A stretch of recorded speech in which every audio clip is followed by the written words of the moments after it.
This means Newton's first law, and this one means Newton's third law. If we wanted to refer to the second law, we could write N2L. So just an abbreviation there to keep from having to write so much. I want to talk about these two of Newton's three laws here today. Let me remind you, first of all, what the first law says. It tells us that an object's acceleration equals 0 if there's no net force on it. And you could just as easily turn this around the other way. If there's no net force acting on something, it will have 0 acceleration. This law doesn't get used very much in this course, but let me show you an example of where it's important. Suppose we have a big boulder sitting on the ground here.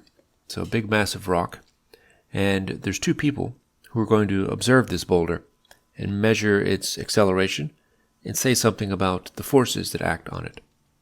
Here's the first person standing on the ground, right? And they're watching the boulder and they see that it's not going anywhere and it's not going to be going anywhere. So when they calculate its acceleration, they say it equals 0. And that means that there's no force acting on the boulder, no net force. There are at least two forces acting on it. Gravity is pulling it down, that's the boulder's weight, and the ground is pushing back up on the boulder. But the important thing is that those two forces add together and they cancel, they sum to 0, which is why the boulder has no acceleration. Okay, so that's fine. Here's another person, and this person is watching the boulder as they roll down an incline on a skateboard. Okay, so there's the second person. Now, their skateboard is accelerating. They're going faster and faster down this incline. From their point of view, they see the boulder coming towards them faster and faster. So this person, as they speed up and they're watching the boulder, they're watching it come toward them faster and faster, they would say that A is not 0. They would also conclude then that there's a non-zero net force on the boulder. Relative to them, it's as if somebody is pushing the boulder towards them and it's accelerating faster and faster toward them. So in addition to this weight vector pulling it down and the ground pushing it up, if you ask them what forces are acting on the boulder, they would have to say there is some force pushing this thing towards me because the boulder is accelerating towards me. Now, it turns out that there is no force pushing the boulder towards the person. And so this person is going to be incorrect when they talk about the forces acting on the boulder. They're incorrect because they're observing the boulder's motion from a non-inertial reference frame. When we say non-inertial, we mean from a reference frame that's accelerating.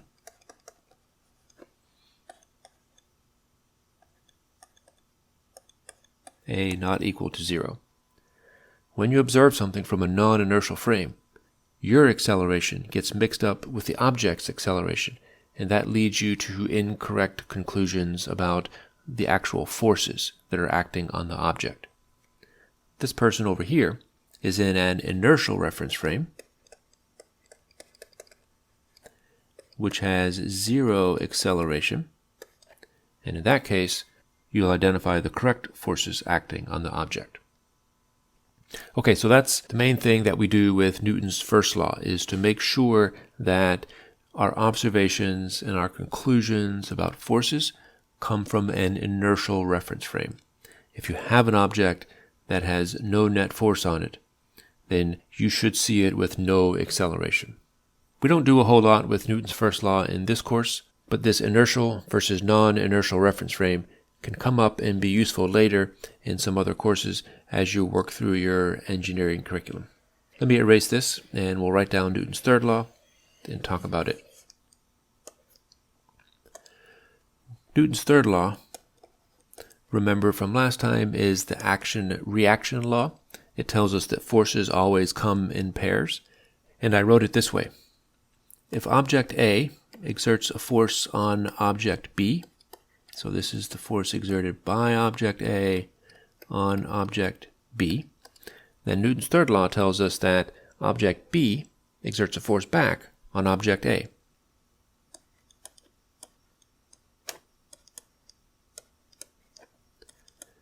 And it's important to note that they have the same magnitude and they're in opposite directions. This law tells us that forces always come in pairs. A force is an interaction between two objects, and the only way for one object to push on another is if the other object pushes back. You can't push on something if it's not going to push back.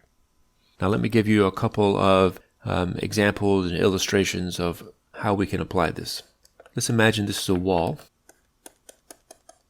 and we're going to push on it with our finger. So here's my hand, there's my finger, right? And I'm going to push on the wall here. Sorry for the bad drawing. I'm not much of an artist. I'm going to push on the wall.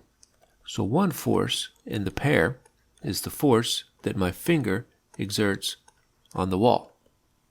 This is the force exerted by my finger on the wall. Newton's third law tells us that as soon as I touch the wall and push on it, a second force also appears. And it's the wall pushing back on my finger. The force exerted by the wall on my finger. And the wall is going to push on my finger just as hard as my finger pushes on the wall and in the opposite direction. That's what Newton's third law tells us. These forces come in pairs. You push on something, that thing pushes back on you. Here's another example. Suppose you are walking along and on the ground is another one of these big boulders or stones or whatever, and as you're walking, your foot kicks this thing.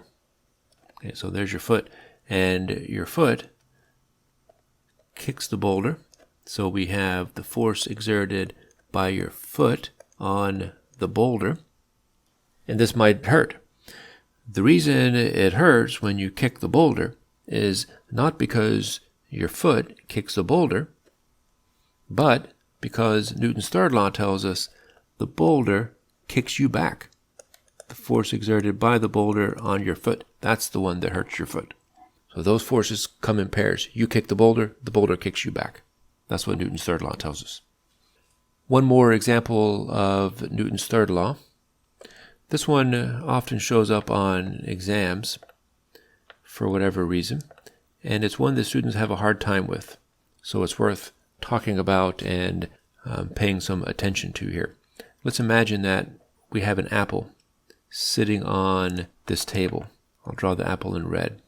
So there's an apple. The exam question often says something like, what is the Newton's third law reaction to the weight on the apple? Now we haven't talked about the weight force yet, but what it is the force of gravity pulling the apple down. I'll call it F sub g here, the gravity force. What's the reaction force to that? The most common incorrect answer is to say that the reaction force is the table pushing back up on the apple, because of course the apple's weight wants to make it fall to the ground, and the table is there supporting it so it doesn't do that. So you naturally want to say that the reaction force is the table pushing back up on the apple. But that's not the Newton's third law action-reaction pair here. The way to find that reaction force to the apple's weight, in fact, the way to find any reaction force, if anyone ever asks you for an action-reaction pair, find it this way. Take the force that you're interested in and put it in this kind of language. Any force will have two objects involved in it. One object exerting a force on the other one. Identify those two objects and describe your force in that language. The weight, the force of gravity acting on the apple, is the force exerted by one object on some other object.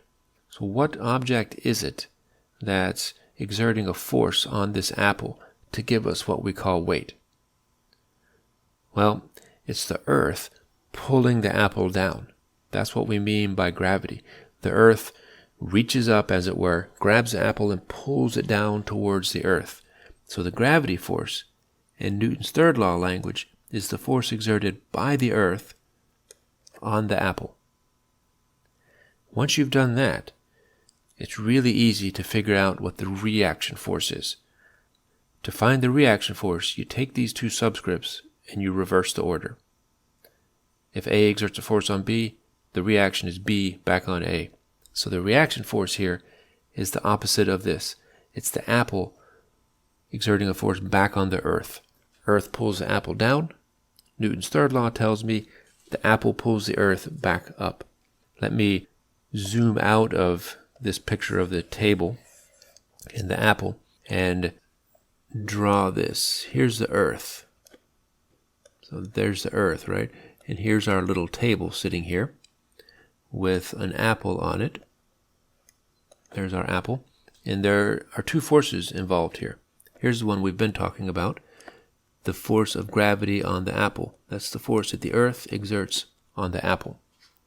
Newton's third law tells me that the apple pulls back on the earth just as hard in the opposite direction. That's the force exerted by the apple on the earth. Those two are the action-reaction pair. The reaction force to the weight, which is the force exerted by the earth on the apple, is the force that the apple exerts on the earth. Now what about this force that the table exerts on the apple? Let's look at that. The force that the table exerts on the apple. Okay, so the table is pushing up on the apple, supporting it. What action-reaction pair is that a part of?